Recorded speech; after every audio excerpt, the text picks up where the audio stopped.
Hi, I'm Dr. Satish Kumar, and in today's Kaizen Dental Success Stories, we are going to interview Dr. Bhavdeep Singh Ahuja. Dr. Bhavdeep Singh Ahuja graduated in 1998 from the Punjabi University. He specialized in implants in 2004-5. Apart from dentistry, he holds a triple MBA that includes hospital management, finance, human resources, and marketing. He also has around 12 postgraduate diplomas in various topics, which include clinical research, medical law and ethics, and cyber law. He has also authored 5 books on different topics of practice management, published by Lambert Academy Publishing. He lectures across India on various topics which include practice management, medical law, and finance for dentists. He has a successful YouTube channel as well by the name Dr. Bhavdeep Ahuja. Welcome, sir. Thank you for giving us your valuable time. Thank you. You're one of the few people I look up to because you are consistently updating yourself, and not just yourself, you're sharing that knowledge with others. So, really, thank you for being on our platform. Pleasure is all mine. So, sir, our first question is, for example, my case, I came to know about the financial part of clinics quite late. Initially, I was just worried about how will I get a patient, how will the clinic run, my clinical work, and everything. How did you realize, and how did your journey begin about understanding the financial aspects and teaching all of us? Okay. So, when it comes to finance as a subject, otherwise not pertaining to dentistry, finance it is actually running in my blood. My father was a retired banker. He passed away in June 19. So Okay. he actually used to teach students from plus one commerce to CAs, even CA part two, part one, CIAB part one, part two, even the most complex of the things. So at one point of time, pre 2005 era, almost 50% of CAs of Punjab and even some in India Oh, were my dad's students. okay. So all those 15 years down the line are big hotshots now. So my in my childhood also my tuition my own room used to be alongside my dad's tuition room. So he was a very hardworking guy. He actually used to start his classes at 4 o'clock in the morning till work till 8 Wow. or teach till 8, and then get ready and go to the bank and come at 5:30, and again the 5:45 the classes would start till late, till almost 10:30, 11. So मेरा room साथ में था. I used to get everything of asset, liability, credit and debit in all my life, and as similar way, because of my dad, my because of it running in my blood, I was very excited to commerce in plus one because numbers came naturally to me. I was interested in them since the beginning of my career, of my life rather. So dad said no. मेरे दोनों बच्चे doctor बनेंगे. So in those days, I'm talking of the early 90s. I People understood. like me, Doctor or या engineer. children like me, yeah, children like me didn't have a choice. So we had to accede to. I asked just dad once, dad, फायदा नहीं है कोई, मैं clear नहीं कर पाऊंगा, medical मेरा नहीं एप्टीट्यूड है. No problem. Plus one, plus two की commerce, I will teach you in 3 months. You can join BCom after that. If you don't clear your PMT, I won't let you drop your year. There was no other option. Then I tried another bargain. There was usually in our times in plus one we had physics, chemistry, and biology, and the Okay. optional subject used to be anyone. Usually people picked up physical education. Dad said, I said, Dad, I'll pick up maths. So let me just pick up fourth as maths and fifth as biology. I tried a non-medical kind of a thing because again, my own bent of mind was mechanical sort of, is also since the beginning. So because of those things, so dad said, maths karna hai. He actually tore up my form, the Oh, admission form for plus one. Said maths karna hai, to you fill it at fifth number. That would mean the biology is not optional. The biology is compulsory, and maths compulsory. become Math optional. is optional. So even commerce ke baad I tried non-medical. The form was torn up, but then I had to go in for medical. Unluckily or luckily, my entrance test was cleared and I'm into this profession. So he said, I have no regret. It So Then It's good for us dentists that you became a dentist yes, to train us. fortunately for you all, yes. But then slowly and slowly, when I got up into practice, I started as early as 1st Jan 2000. So after graduating in 1998, so I used started my clinic. Dad used to manage my finances a bit. Yes, charging part I started my own in the initial phase. Never let dad get into that part, because he, being from the service class, didn't have much idea about it as well. So he said, that profit kaise kamana? I used to learn little things from him. But then a little change came in my life in 2003. I had an accident. There was a back injury. And at one point of time, the doctors, two of my orthopedic colleagues, senior colleagues, advised me a change of profession. So Oh, that is when me and my dad and all the family members sat together and decided what to do. If I have to leave dentistry, then what to do. Dad said, कुछ ना कुछ तो create करना पड़ेगा. That is where I ventured into or started thinking about MBA thing. So okay. I started with the MBAs. Then those distance learning education in the form of around 11, 12 PG diplomas and MBAs happened. All the continuing education started from 2005 onwards. And Okay. when I finished my MBA in HR from IGNOU, so there was an option of doing a dual specialty in that.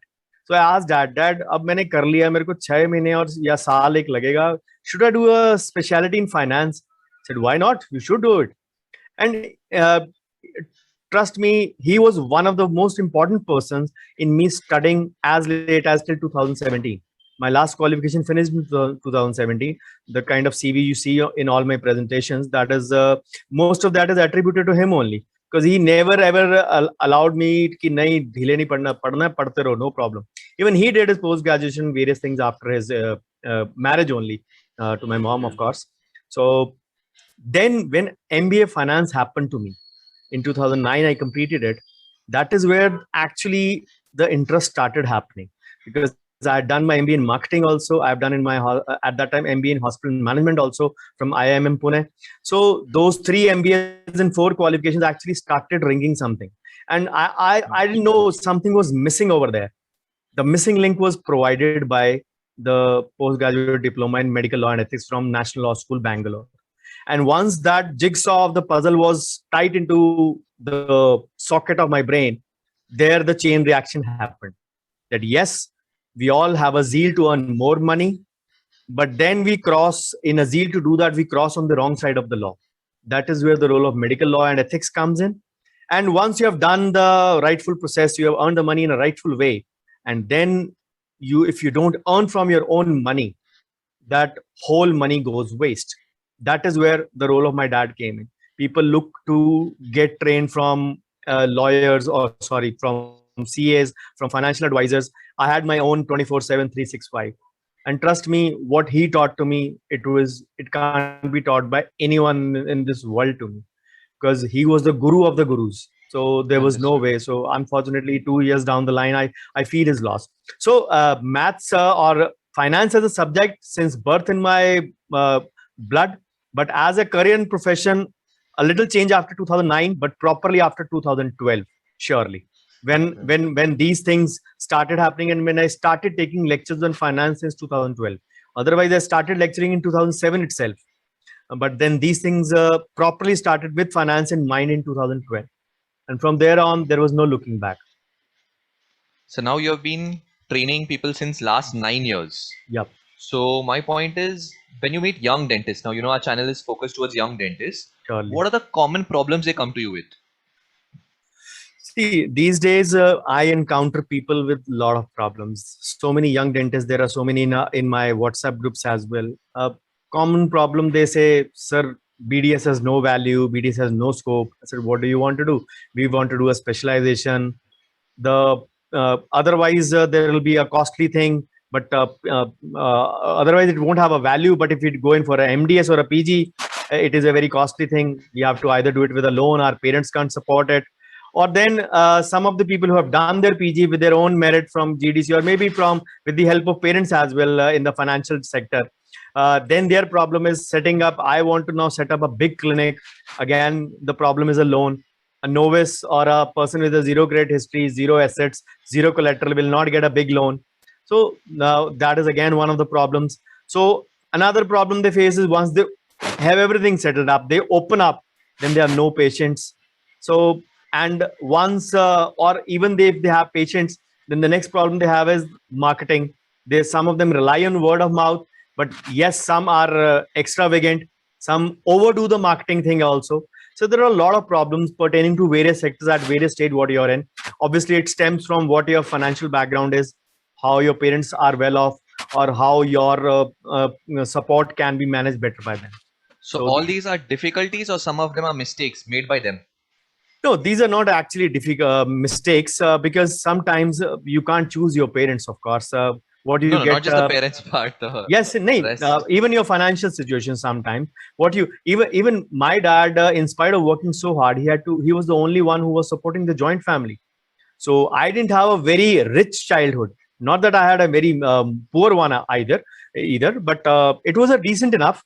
All our needs were fulfilled surely. Not all demands were, but then no Deserves. regrets about that. But again, these situations may not be very common to everyone. So mistakes are separately. Mistakes pertain to a lot of things that done wrongly in practice. And practice mistake, the number one mistake starts from the charging part only, the pricing and the charging. If we talk of the practice mistakes, other than the marketing and opening up and loans part, if we ignore that for a moment, which I already told, the practice part starts. People still have this notion that if we start say with a low price, and as and when though the old theory of hatti chatti and vatti that is famous in Punjab, that धीरे धीरे patient सब बढ़ते जाएंगे, बढ़ेगा, हम सब पैसे बढ़ेगा. बढ़ाते Family will जाएंगे, increase. and that never happens actually. We are actually caught in that. But if we have to talk about the financial mistakes, not only for the starter ones, but even the middle road ones. For categorization, I mentioned the starters as 0 to 3, and the middle Okay. road ones are anything between 3 to 10 years of practice. After 10, I Okay. consider settled. Yes, exceptions can be there. People can get settled in second year, and people are not settled even after 15 years. So exceptions are there always. But the starter 0 to 3 and middle road 3 to 10. So what happens actually is what I believe that nobody teaches us, or at least I was lucky, but nobody teaches us, the dentist, the art of saving the income. We actually like to Understood. splurge first, spend first, and then if something is left, we try to Will invest. save or invest. The first thing is save, then only you will invest. वो कहते कुछ बचता नहीं है sir, तो कहाँ से invest करेंगे? That is the problem they have. Then they have that social media phenomenon, FOMO approach, fear of missing out. नहीं, वो उसने गाड़ी लिया, उसने बंगला लिया, मैं भी लूंगा. And then they start running that rat race again. That again, people who support this FOMO, they'll always says YOLO. You only live once. Once. So there is only one life. You can't actually go about that task. So then there are many other mistakes like a weekend culture of throwing a bomb on weekend parties, having no track of your cash flow, no emergency budget. We all saw in lockdown last year, people were itching to get back to their clinics even after the first 3 weeks when they got over. Then there is no medical plan, medical insurance, or there is no term insurance. There is no actual financial plan, and then procrastination steps in everywhere. We want to start, but वो कल कभी नहीं आता है. Then there is lack. जब सीखना है कि जब अब डालना पैसा आ गया, then there is lack of patience. कि 6 महीने में पैसा double हो जाए, that is not possible. Then the basic human virtue, greed, takes over. But only thing, all that boils down to one thing: we all are a victim of lifestyle inflation. We want to copy others, and that is where we want to earn more and splurge more without thinking that there will be something called as an old age. And always I always say to FOMO and YOLO guys, there will be a YAGO also, YAGO. You also grow old, and SANK, sank also. Senile age is never kind. So it is very say, I will say, a poor thing to ask for money from your kids. And most of us, even those who are working in colleges, will not have any pension. So we need to think about our future, our retirement. People would say live in present, fine, but one foot has to be in the past and one foot has to be in future, or at least the vision has to be in future. So that is the thing people actually mistake when they try to copy or others or their own, say, victim of their own lifestyle inflation. Yeah. Understood. So you were telling one point about people not having money for MDS and everything. So now there are many students who think specialty is compulsory. Otherwise, I won't be successful. So what considerations they should think financially before they decide whether to take MDS or not? What do you think? So, see, whether to take up MDS or not, this is a question which I would like to answer in a different way. What I feel that it is not necessary to have a MDS, but it is necessary to have a specialization, which can be through any means, number one. Number two, the only thing we require is to set up a differentiator, that we are separated from the rest of the crowd, which are, there are so many people, if they are in our area, we have to separate it from them. But then if you want to pick up MDS or not, what are the financial considerations you have to think of? The number one thing that I already mentioned, financial condition of the parents has to be taken into account. Then what area you belong to, which area or further you want to open up your practice, how you plan to scale up slowly. And then what are your own liabilities in your own family, your brothers, sisters, or your dependents upon you if you're the eldest one, or any other similar, or if you're married also. Some people think about MDS even after marriage. So nothing wrong in that, but then you have to think of your liabilities first. Then all of us have a zeal to grow and learn more. These are the normal considerations. But then if you come to the financial consideration for MDS part, I would first ask them, what is your source of money for education? Let's presume your parents are giving you the loan, or you are actually getting it from them. The one question is how soon you can get that monkey off your back.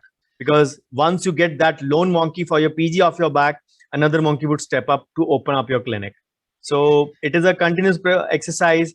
But yes, if you start with huge liabilities already, you will never be able to say get over those liabilities if you keep on piling them as much as you can. Because So loan is basically, one we should thing. not take a big loan for it. Obviously, being a banker's son, I'm always dead against loan. Always dead Okay. against loan. But I understand in today's times, many things are need a loan, because people don't want to pay it from their own pocket, or don't want to burden their parents, or don't want to withdraw from their savings if they have any. So they would always think about such scenarios. So this is the reason they actually start to go for the loans. But then you have to remember, you have to draw a line. If you already have huge liabilities and you start with those, they can be really worrisome for many people. Yeah. So now you told me about the second monkey, the clinic. Yeah. So what should be the considerations about clinic? Now, if I can't afford a MDS, now how much money should I have, or how do I go about understanding the finances before I set up my practice then? Okay. So the only thing is, I always say that understand your area first, where you plan to open up, what kind of area you have, uh, what kind of target group of population you have, what is it actually, it is the 9 to 5 population, business population, which kind of starter. These days we are lucky, we get all sorts of data from even the local councillors itself. So we can actually go Can through we go the to the local data. council and get it? Yes, everybody has those data about the area population, what is the Okay. occupation. They have all those sort of things are there with everyone. The councils don't want to give it or not, that is a different story altogether. That is then always take a feedback from the local shopkeepers.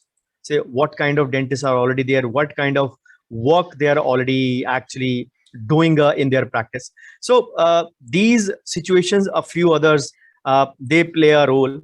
At this point of time, I will actually narrate you a very, very short story regarding a personal experience that I encountered in uh, in my in my practical life. I was fond of going to a restaurant which opened in a nearby vicinity, and I actually published a story on this also. It is a close by area to me, roughly 2 to 3 kilometers from my clinic or my residence. My clinic and residence are in the same place. So there Okay. was a project, if I'm not wrong, this government 2022 17 12, it is a story of 2005 or 6 only. At that point of Okay. time, there was a big city center supposed to be coming back in that area. So The Congress government was in power at that time, and that city center was supposed to have many mega ventures like a multi-dimensional mall, shopping area, a big government secretariat, including the CM's helipad as well. So Okay. those were there, and vast amount of land was acquired. Area was dug up as good as 20 to 30 feet below the road level. The boundaries were marked, the total area was, and the construction was started. And trust me, so many people actually bought land in that area, considering कि अब ये यहाँ पे land prices are going to shoot up. And 100%. those prices, what happened after 1 year, elections happened in 2007. And as luck would have it, the Congress government went out of power. And the Akali BJP, we have only two options, the Akali BJP combo or the Congress government in Punjab. So the alternate government came into power, and that city center project was stalled, citing lack of funds. So whatever the real reason was, we'll never know. Understood. But then people actually still went on to hold on to those assets or shops.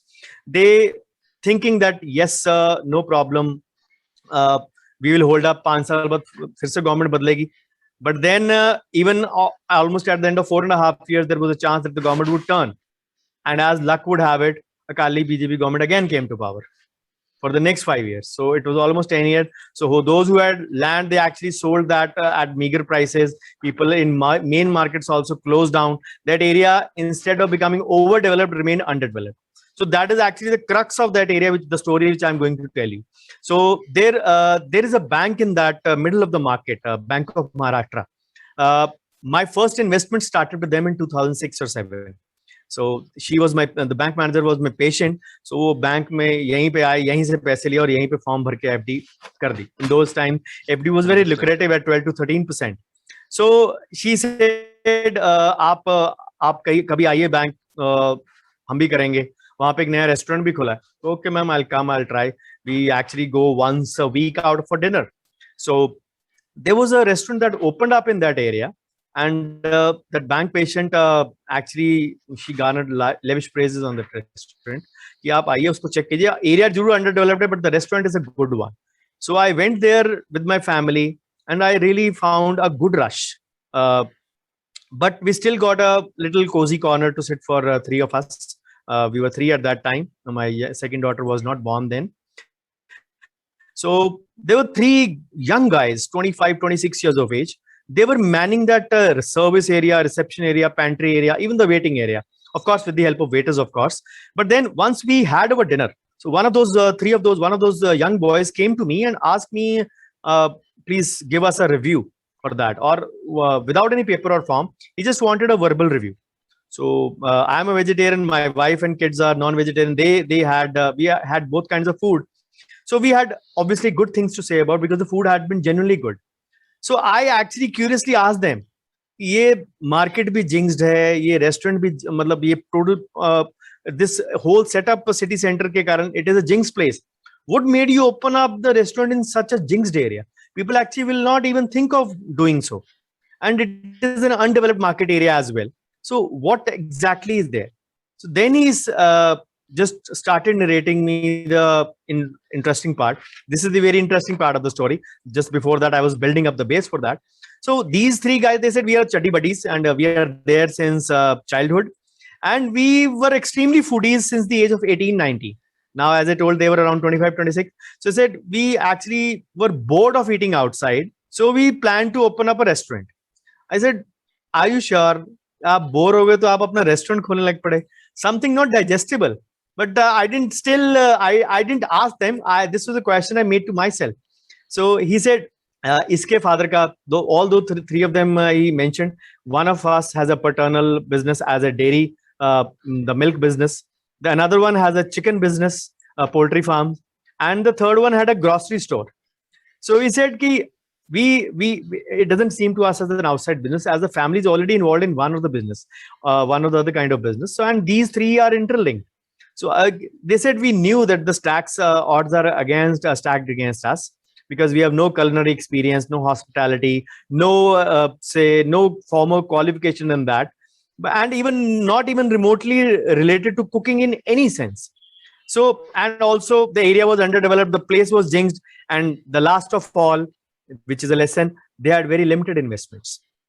So I asked them, what was your actually strategy? I believe those novices actually built up a actually perfect strategy kind of a thing. So they said we surveyed out the area, as I just mentioned, looking out for the taste of people. So they used free gifts worth rupees 50, like a homemade cake or some grocery item procured from their own shops. And they used that to get the survey results. कि आप ये survey को answer करेंगे तो आपको एक gift मिलेगा, kind of those things and that area. So they said we actually get the survey result that what kind of food people loved in our area. And then because the supplies were initially from the family, so initially unko they didn't have much of the expenses, and then they used trustworthy delivery boys. They had their close associates with them to get the feedback about the food choice. But then initially the feedback was only to those where they were actually making the regular supplies through their father's businesses. जहाँ पे chicken daily जाता है, यहाँ पे दूध daily जाता है, तो they use to make through that only. So veg non veg चाहिए, किस प्राइस पे होना चाहिए, all those sort of things they actually asked for it.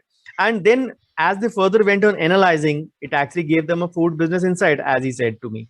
They said कि हमने फिर ये अच्छा वहां पे जहाँ पे रेस्टोरेंट खुला था उस पे पहले भी एक ऑलरेडी रेस्टोरेंट था, because the bank manager knew about it that I was there. Said वहां पे खुला था, वो बंद हो गया, अब एक नया खुला है. So that is the reason I went there. So said कि हम लोग गए कि यहाँ पे डेकोर ऑलरेडी हुआ था, we didn't have to spend money on interior, so we asked the owner to actually give us half the portion of the original restaurant जो बंद हो गया था restaurant. It was a big area. So हम half area afford कर सकते हैं on rent, so give us half the area. So then the owner had no choice because वो प्रॉपर्टी बिकती नहीं थी, वैसे डेड पड़ी है मार्केट, तो he felt like कि अगर हाफ भी आ रहा है, it is good enough. So he agreed. It is like a win-win situation for everyone. So the decor was done, so they didn't have to spend much time on that. So उनका एक known source था, they arranged chefs from that, and then own foodie skills to the fore in that matter. So they said जो भी little bit decoration है वो हमने खुद किया using our female friends they had in their college. And then every evening they said they used to come to restaurant and ask the chef to try them different things. Until next day, 24 hours, they deliberated on the taste and the deficiencies in the same. Because they were foodies, so they continued doing that. And whatever dish was final, the recipe was coded and noted in that. And they continued this process for 1 month. So the families were surprised कि कर क्या रहे हैं, जाते हैं, खा के आ जाते हैं. They are not still opening up the restaurant. What are they actually doing? So but they had actually in the meantime started building the perception in the area through the leaflets, like, and even the local signboard, which were not very say costly. The cost effective options or non-fleshy ones, like opening soon, come and try for free, similar to what Amir Khan does to his movie 6 months before the release. He organizes the test preview screenings for this film and then makes the changes accordingly. He is the only one known in the film industry to do so. And then they actually styled the name of their restaurant as a dhaba, because again their perception was, the general perception of the audience in my town is that dhabas are comparatively cheaper than restaurants. So this is a way of strategic positioning only in that ways. So then they actually advertise the timings. The timings was the one which might interest you the most. The timings was 6 p.m. to 2 a.m. And I was like, really? Who orders you at 2 a.m.? Said, hote hain. Because my town is actually a Junkistan, courtesy Zomato and Swiggy, and even at that time Uber Eats was there. So there is a night factory also, which also started some time before, that delivers food from 10 p.m. to 4 a.m. in the morning. And people who work from home, and this is the thing I'm talking before COVID, people still work from home and they used to actually do this thing. So this is like a thing that what I would say that a couple of novices actually manufactured their business from almost nothing to a good show, and they're still running the restaurant. So what I will give as a say takeaway or the bullet markers to success to people who actually can the youngsters Starting a especially. practice. Yes, youngsters starting up your practice. I can give you a few bullet markers in that. The number one would be that survey and get a feedback of your area, as I always said. Then Many don't do that. Yes, many don't do that. Get to know the pocket of your potential clients. What kind of people are there in your area? Are they service class? Are they business class? Are they mostly females? Or what kind of people? Then know what you are going to dish out. Everybody would be doing restorations or scalings or crowns. What is your differentiator? What do you want to promote? Since they promoted 6 p.m. to 2 a.m. or whatever, they're to come and try for free. Like a thing. Not obviously we can't do those things for try for free, but just to give you an idea, we can always manufacture certain things out of the box.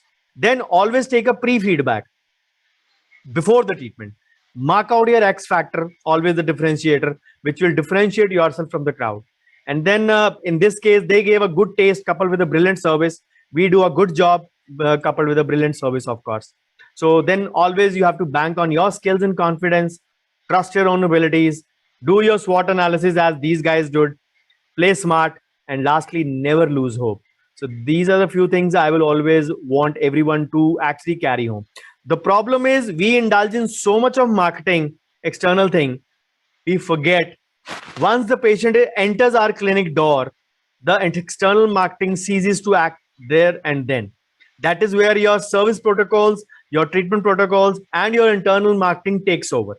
Once your internal marketing is, say, good enough, the patient will have a repeat visit to you. But if the patient is not happy with your thing, you will lose the money spent per head on that portion for external marketing as well, since that portion patient is never going to come back to you again. So all the two facets of marketing, external and internal are more important, more so the internal part. So you were against taking loan for FOMO, okay? For a heavy Yes, dose. but then if I am thinking of putting a clinic, a young dentist, Yeah. and does not have financial part to his backing, he's confident about his clinical skills, he's understood how to manage his patients, he's done his survey. What type of loan should he take? Should he take a loan or not? What is your opinion on it? See, I'll give you three options. Number one is don't take a loan. Number two, take a loan from your parents at 0% interest. Number three, if you still have to take a loan, that loan should never cross 30 to 40% of your gross income or what you're Okay. aiming at. And the EMI should never be above that. So always aim for something in that regard. Because if your EMI is going to be higher, you're actually either you're going to overcharge in the beginning or set a charge without the people knowing about your service, and then that can be a double-edged sword, which can actually cut you badly. So I would always advise take a loan from your parents. Yes, if you don't want to put them into any kind of financial lurch, so you can take that from them at 0% interest. I did that myself. My dad never allowed me to take a loan. He said, "मेरे से ले, जितना होगा मेरे को वापस दे देना." No interest. So that is the best form of interest. But then if it is unavoidable, then the best option is it should not be crossing 30 to 40% of your EMI. If it is doing that, then you have to make sure that you go about those things. Now coming to what kind of loan, personal loans will give you, personal loans are available, but they have a high rate of interest. Then other sorts of loans are available like doctor's loan. They are also kind of a personal loan in the garb of that. Certain kinds of equipment or MSME loans are available, which might be at a lesser cost. But then for those, you need certain specifications, certain requirements. I recently took up a detailed series on loan. So I'll be mentioning about the link in the end. You should Sure. watch the series. It is an eye opener. In that, I have detailed about all kinds of loans separately. So that series is available on my YouTube channel. So I'll be sharing the link with all of you. Sure, sir. Yeah. Sir, I'm enjoying the conversation. I just wanted to know, can we extend it beyond the time allotted and a discussion on practice management? Absolutely. It's a pleasure talking to you, Satish. Yep.